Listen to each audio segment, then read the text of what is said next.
এখন থেকে সম্পূর্ণ বিনামূল্যে মিলবে জমির খতিয়ান ও প্লটের তথ্য। জারি হলো সরকারি বিজ্ঞপ্তি। Hi everyone, welcome back to my channel অঞ্জনার ব্যঞ্জনা। বন্ধুরা, তোমাদের সকলকে আমার এই ছোট্ট ইউটিউব চ্যানেলে স্বাগত জানাই।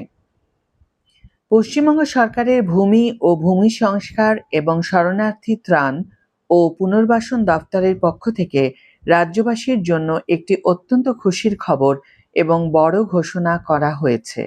গত 2রা জুলাই 2026-এ নবান্ন থেকে একটি বিজ্ঞপ্তি জারি করে জানানো হয়েছে যে এখন থেকে অনলাইনে জমির খতিয়ান এবং প্লটের তথ্য পাওয়ার জন্য নাগরিকদের আর কোনো টাকা খরচ করতে হবে না। এই ডিজিটাল পরিষেবা এখন থেকে সম্পূর্ণ বিনামূল্যে পাওয়া যাবে।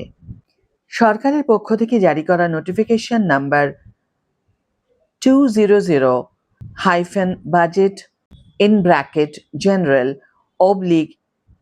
LL-1B-16/2026 এই নোটিফিকেশন নাম্বার অনুযায়ী বেঙ্গল রেকর্ডস ম্যানুয়াল 1943 সংশোধন করা হয়েছে। এর ফলে ডিজিটাল খতিয়ান বা প্লটের তথ্যের জন্য আগে যে ফি দিতে হতো তা পুরোপুরি মকুব করা হয়েছে। অর্থ দফতরের অনুমোদন মেলার পর এই নিয়ম অবিলম্বে কার্যকর করা হয়েছে। কোন কোন নিয়মে বদল আনা হয়েছে? 1. রুল 320H সংশোধন।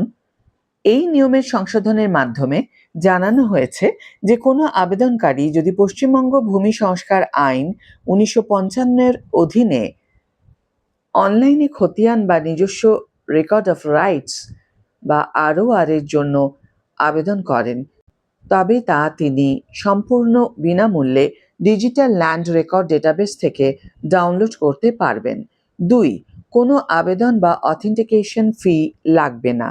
খতিয়ানে যতগুলি পৃষ্ঠায় থাকুক না কেন, ডিজিটালভাবে স্বাক্ষরিত সফট কপি ডাউনলোডের জন্য কোনো অ্যাপ্লিকেশন ফি বা ভেরিফিকেশন ফি দিতে হবে না। 3. রুল 320I সংশোধন।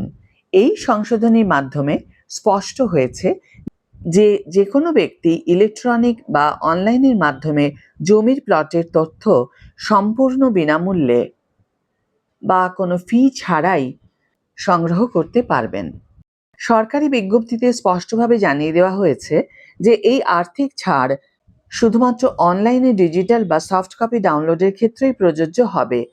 কেউ যদি সংশ্লিষ্ট সরকারি অফিস থেকে সার্টিফাইড হার্ড কপি বা অন্য কোনো কাগজের নথি সংগ্রহ করতে চান, তবে তার জন্য পূর্ব নির্ধারিত ফি যথারীতি প্রদান করতে হবে। সেই নিয়মে কোনো বদল করা হয়নি। এখন প্রশ্ন হলো, এই সিদ্ধান্তের মূল উদ্দেশ্য কি? ভূমি ও ভূমি সংস্কার দপ্তরের প্রিন্সিপাল সেক্রেটারি সুরেন্দ্র গুপ্ত IAS এই বিজ্ঞপ্তিতে জানিয়েছেন যে সরকারের এই যুগান্তকারী সিদ্ধান্তের পেছনে মূল কয়েকটি উদ্দেশ্য রয়েছে। 1. জনসাধারণের জন্য সরকারি পরিষেবা আরও সহজলভ্য ও দ্রুত করা। 2. সাধারণ নাগরিকদের ওপর থেকে আর্থিক বোঝা কমানো। 3. জমি সংক্রান্ত তথ্যের আদান প্রদানে স্বচ্ছতা বজায় রাখা। 4. কোনো রকম ঝামেলা ছাড়াই সম্পূর্ণ ডিজিটাল পদ্ধতিতে জমি জায়গার তথ্য সাধারণ মানুষের হাতে পৌঁছে দেওয়া। এখন থেকে বাংলার আমজনতা ঘরে বসেই বাংলার ভূমি পোর্টাল বা সংশ্লিষ্ট অনলাইন মাধ্যমে একদম বিনামূল্যে নিজেদের জমির রেকর্ড পরীক্ষা এবং ডাউনলোড করতে পারবেন।